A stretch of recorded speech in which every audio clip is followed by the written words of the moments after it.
Hi there, and welcome to this video, which looks into the CaitVi relationship specifically from Vi's point of view. There have been many deep dives into this budding romance, because some have felt it is either too fast or too underdeveloped, while others have felt that it touched something real that not many TV shows have done well before. The portrayal of their journey has definitely touched me, and there is no doubt in my mind that they belong together. And there are a few things I'd like to add and expand on where they're concerned. In particular, I'd like to delve into Vi's character development because of her interactions with Caitlyn, and the reasons behind Vi falling in love with someone so far outside her own social spectrum. After watching the first act, that would seem quite impossible, but it happens anyway. In order to fully see this development, I will begin with summing up a few aspects of Vi's character and where she is in life before meeting Caitlyn. Vi is a very straightforward and direct character. She's usually a punch first, ask questions later kind of girl. She uses her brawn to get what she wants and is a natural leader because of it. There are two things, however, that make her a bit more nuanced. One, she's very loving and giving, and this is seen in how she treats her sister Powder. It's all about encouraging words, protection, and tender caresses. Vi is definitely a giver and not a taker.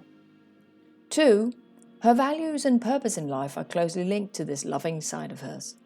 Her sense of family, protective instinct, and responsibility both for the Undercity as a whole, but especially for her sister. Everything she does is motivated by and originates in this singular value, family first. This in turn stems from her traumatic past, where she violently loses first her parents and then her adopted family Milo, Clagger, and Vanda. Apart from filling her with guilt, these experiences also give her two sets of enemies, the Enforcers and the Piltover regime, as well as Silco and his nation of Zorn. She is situated squarely in the middle, or perhaps even outside that struggle, and in that sense she is on neutral ground, ready to be swayed either way. It also means that all she has left to fight for is Powder, who is out of her grasp, but not quite gone. We don't know very much about Vi's years in prison, except these few hints and clues. 1. It is a mixed prison. Both men and women are incarcerated in the same place and share their meals together. Dangerous for a woman, but we know that Vi can hold her own against any man, so I doubt she has been sexually abused. 2. She has been abused though, since she is frequently beaten by guards for no apparent reason.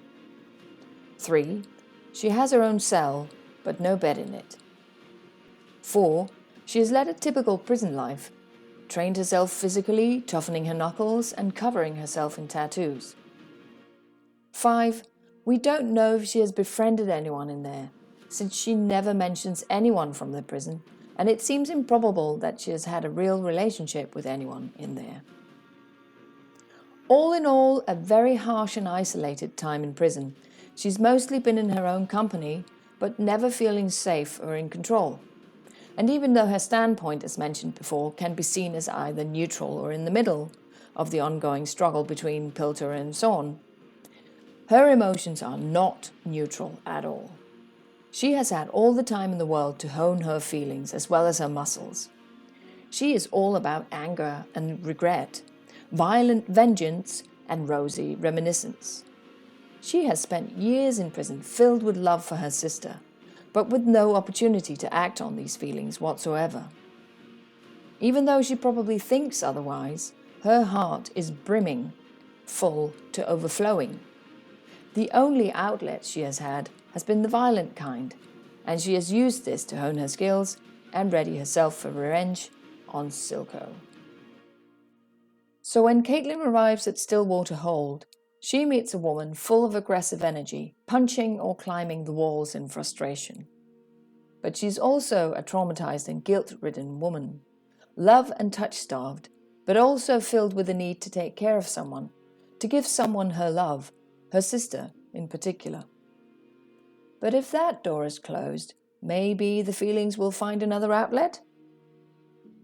But it is not until we see Vi corner Caitlyn against the wall at the brothel that we get any inclination that this is where the story is going. This is not a love at first sight story, but a slow beginning, which I like even better. When they meet at Stillwater, they are very antagonistic towards each other, and as Vi's cell door opens, we see her rolling her shoulder, getting ready to punch back. She thinks the warden has returned to beat her up, and her surprise is obvious when she realizes she's about to be freed.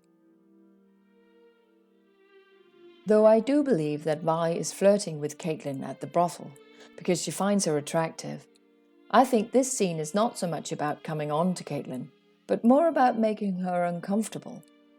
Maybe Vi's annoyed with the fact that she's attracted to an enforcer and tries to push back? In any case, I think Vi uses her physique and flirtation to intimidate Caitlyn, using the nickname Cupcake in a derogatory way, indicating that Caitlyn is just an inconsequential little treat with no real substance under the pretty exterior. Caitlyn is out of her element, and Vi has continuously taken control and provoked Caitlyn all their way through the Undercity. The parkouring, the new outfit, the lunch stop, these were not all about Vi being home again. They were also meant to keep Caitlyn unbalanced, thereby seeing if she's like the enforcers Vi is familiar with.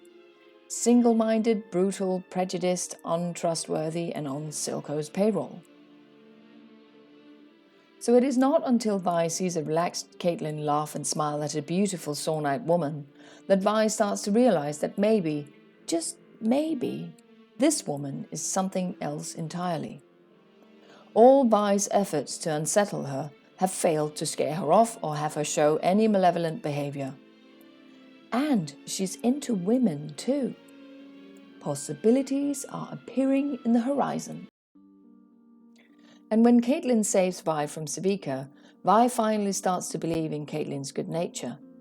If Caitlyn had been a regular enforcer, she would most likely have killed Sabika and shot Vi as well just for having tried to escape. This belief is also why Vi dares to ask Caitlyn for help, though not enough to thank her for it or trust her completely. Yet. We also hear how Caitlyn dislikes the nickname. She did catch its derogatory meaning, but Vi now softens it, saying it's not just about appearances, about being hot, but the content too. Vi's flirting and the nickname is thus less aggressive and provocative, more soft and humorous, and it pays off when Caitlyn gives a little laugh and says, "Shut up," in a coquettish way. Caitlyn is not only unlike any enforcer Vi has ever met, but also the first person in years to help Vi even a little, and now she has done so twice within a day. The dam inside Vi is starting to break from years of strain. Her good heart will out, and it latches on to Caitlyn, especially when Caitlyn starts to show signs of liking Vi back. I love how this show of attraction from Caitlyn not only surprises Caitlyn herself, it also takes Vi aback, so much so that she forgets about everything else, even her sister. This spark of mutual attraction and the trust that Caitlyn places in Vi has now elevated Caitlyn to friend status in Vi's eyes, even when she finally meets up with Powder. Caitlyn has put her life on the line for Vi several times now, and when Vi sees Caitlyn's honesty and genuine interest in helping both herself, Echo, and the Undercity in general, I think the dam finally breaks and she falls in love. I mean, that look speaks volumes. So when Vi needs to follow her prime value, family first, and it seems they have to part ways after being together 24/7 for 3 to 4 days straight, it is quite upsetting to both Vi and Caitlyn. We see this very clearly in the tight hug they share. Echo even looks away to give them privacy. That Vi says thank you is a huge development in her character and shows how much she now trusts and values Caitlyn. She understands, accepts, and appreciates Caitlyn's help openly, which Vi hasn't done with anyone so far. Cupcake is now definitely a term of endearment and not a condescension. So far during their journey, Vi has been the most communicative, opening up to Caitlyn about her past, But Caitlyn, despite seeming to trust Vi, has not revealed a single thing about her own life and background. Probably a wise decision, since Caitlyn, being both an enforcer and the daughter of a counsellor, would probably have been too much of a barrier for Vi to climb. So the surprise is great when Vi finds herself in Caitlyn's bedroom at the end of her mother's gun.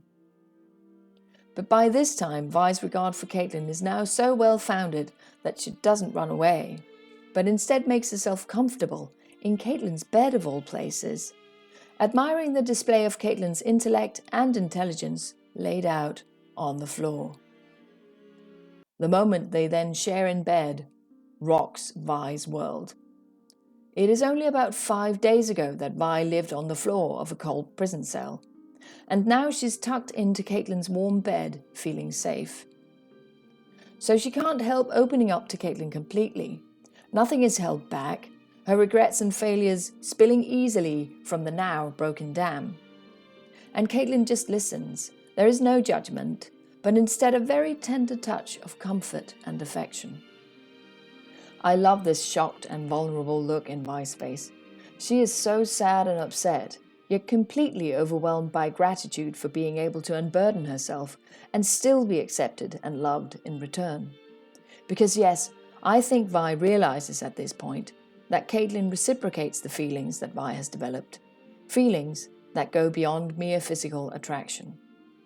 The hope is swelling inside Vi, despite having just lost powder all over again, and she holds on to Caitlyn's hand like the lifeboat that it is. The transition to Jinx right after is a real stab to the heart, since we then bear witness to the last remnants of powder being dissolved in large amounts of shimmer. After the tender and quiet moment in Caitlyn's bed, things look hopeful both for the future of Piltover and Sorn, but especially for Vi and Caitlyn's relationship. Vi has become softer, more trusting, less antagonistic, and she tries, together with Caitlyn, to go for a diplomatic solution of some kind. But Vi is also rather sad at the council meeting. While Caitlyn's head is held high, this is a big moment for her.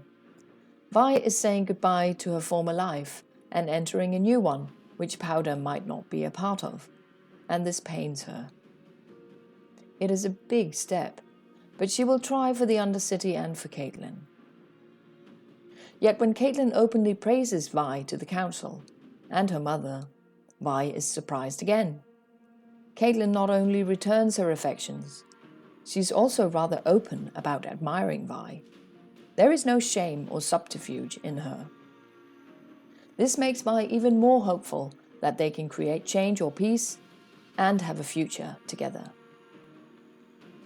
These hopes and promises are immediately dashed, however, because of the council's inability to act or agree, but also because of Jinx and how her traumatized mind jumps to conclusions and actions that affect not just herself and those around her, but all of Piltover and Sorn.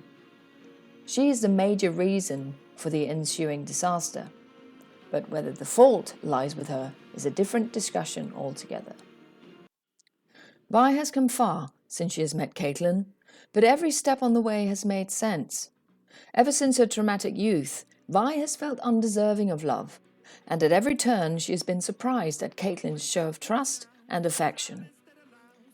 In Caitlyn's eyes, she is deserving of love, and it seems that Vi is finally starting to be more open to receiving love and not just giving. She's not quite there yet, so let's hope that Caitlyn can convince her in Season 2. Did you hear that, creators of Arcane? Let their story come to its natural fruition in Season 2. We need a little love to tide us over as we witness all the tragedy that will most likely unfold as the show continues. Well, that's it for this video. Thanks for watching. If you liked it, please give me a like or a subscribe, but mainly I would love to hear your thoughts on Vi's character development and her relationship to Caitlyn. And if you, like me, are still completely hooked on Arcane and on the CaitVi relationship, then check out my other video, which is an in-depth analysis of Caitlyn's shower scene. There's lots of good stuff in there. Bye!